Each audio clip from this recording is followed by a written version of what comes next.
At a cafe in downtown Washington, D.C., workers are getting an afternoon caffeine fix. Got an iced oat chai with honey lavender. Enjoy, enjoy. Barista Margot Thompson says the business is getting more expensive to run. All the prices have gone up, especially with gas. With the cafe's costs rising, prices are going up. A cup of coffee now costs between 30 cents to $1 more than it did a few months ago.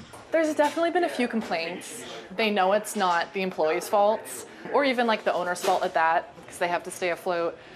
There's been, some disappointment and a little annoyance for sure. Got a cappuccino for Chloe. Steep price rises are impacting customers across the United States, and they're worrying the central bank, which today hiked interest rates by a further 0.75 percentage point.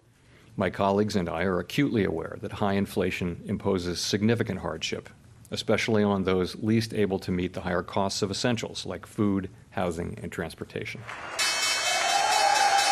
Investors cheered the rate rise, happy it wasn't larger, and pleased by the suggestion the next hike might not be so big. The official GDP numbers are out tomorrow, and it's possible they'll show the US economy has shrunk for 2 consecutive quarters, the technical definition of a recession in some parts of the world.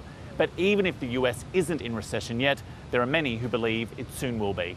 Given the Federal Reserve's laser focus on inflation and their willingness to do whatever it takes in terms of interest rate increases to get inflation under control, I think there's a better than 50% chance that we'll have a recession over the course of the next year. The Federal Reserve hoping the end of cheap money doesn't leave a bitter taste. Carrington Clarke, ABC News, Washington.